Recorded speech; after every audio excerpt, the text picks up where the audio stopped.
नमस्कार, हिमाचल समाचार में आपका स्वागत है। आज के मुख्य समाचार। श्रीमती रजनी पाटिल ने मुख्यमंत्री से की भेंट। मुख्यमंत्री ने सीएम डैशबोर्ड का किया शुभारंभ। मुख्यमंत्री ने कहा, सुशासन प्रदेश सरकार का मुख्य ध्येय। सभी सरकारी विभाग लाए जाएंगे सीएम डैशबोर्ड के दायरे में। मुख्यमंत्री ने 6,800 विद्यार्थियों को निशुल्क कोचिंग देने के लिए मेरे शहर के 100 रत्न कार्यक्रम का किया शुभारंभ। और अब समाचार विस्तार से। प्रदेश कांग्रेस प्रभारी और राज्यसभा सांसद श्रीमती रजनी पाटिल ने आज मुख्यमंत्री ठाकुर सुखविंदर सिंह सुक्खू से उनके सरकारी आवास ओक ओवर में भेंट की। इस अवसर पर दोनों नेताओं ने पार्टी से जुड़े विभिन्न मुद्दों पर चर्चा की। मुख्यमंत्री ठाकुर सुखविंदर सिंह सुक्खू ने शनिवार सायं डिजिटल प्रौद्योगिकी एवं गवर्नेंस विभाग द्वारा विकसित 8 विभागों के 66 प्रमुख प्रदर्शन संकेतक की प्रगति एवं प्रदर्शन की निगरानी के लिए सीएम डैशबोर्ड का शुभारंभ किया।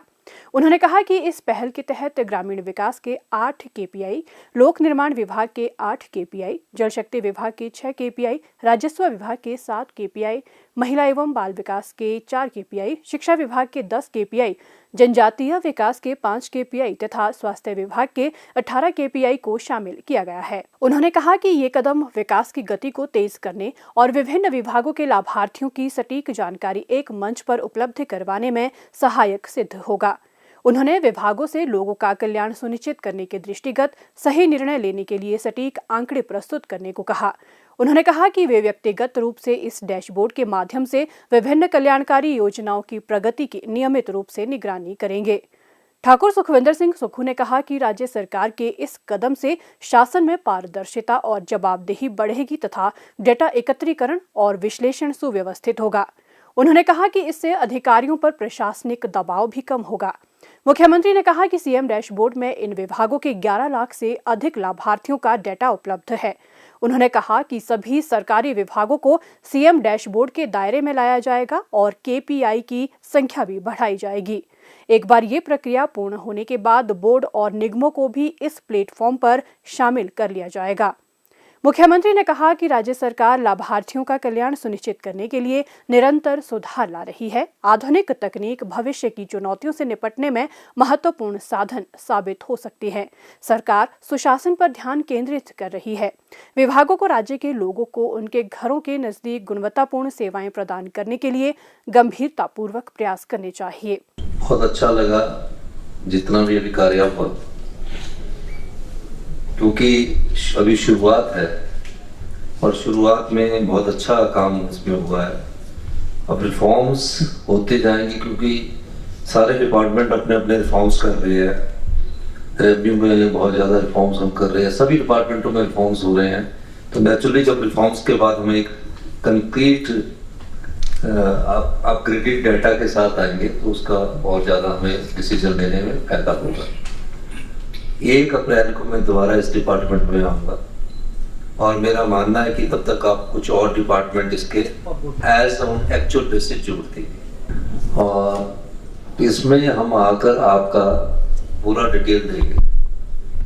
जब ये डाटा अपलोड हो जाएगा सभी डिपार्टमेंट्स का, उसके बाद बोर्ड कॉर्पोरेशंस का हम देखेंगे और मैं खुद 1 घंटा मॉर्निंग का जब ये अपग्रेड हो जाएगा खुद मैं 1 घंटा बैठूंगा और अगले जो हमारा कैबिनेट के मिनिस्टर्स भी सारे इसमें आएंगे और हम चाहेंगे कि हमारे विधायक भी आके पहले इसको अंडरस्टैंड कर ले ताकि किसी भी योजना का स्वरूप उनको पता हो और किस दिशा में हम आगे बढ़ रहे हैं उस दिशा में हम फैसला कर सके। आप सब लोग, हम परिवार के लोग हैं, सब लोग अपनी मेहनत करते हैं, मेहनत करके नई सोच के साथ आगे बढ़ते हैं। हम भी अब पुराने लोग हो चुके हैं, नए लोग, टेक्नोलॉजी वेस्ट ज़्यादा है। हम चाहते हैं कि आप अपनी टेक्नोलॉजी का, अपने आइडियाज़ का, फ्यूचर की जो चैलेंजेस है और फ्यूचर की जनरेशन को जिन चैलेंजेस का सामना करना पड़ सकता है उस दृष्टिकोण से भी नीतियाँ बनाएं। आज हम उन नीति बनाएंगे, उसका रिजल्ट आपका 4-5 साल बाद आएगा। ये अभी एकदम आने वाला नहीं है। एकदम परिवर्तन, हमने व्यवस्था परिवर्तन का कहा इसलिए है ताकि इसमें चेंजिंग आए, थिंकिंग में भी चेंजिंग आए, वर्किंग में भी चेंजिंग आए और कार्य करने की पद्धति में भी चेंजिंग आए। ये हमारी सोच है। आप लोगों ने बहुत अच्छा काम किया है और मुझे बड़ी खुशी है कि डैशबोर्ड बन गया है और उसमें गवर्नेंस अच्छी होनी चाहिए। गुड गवर्नमेंट के लिए गुड गवर्नेंस का होना जरूरी है, अच्छे शासन के लिए अच्छे प्रशासन का होना जरूरी है।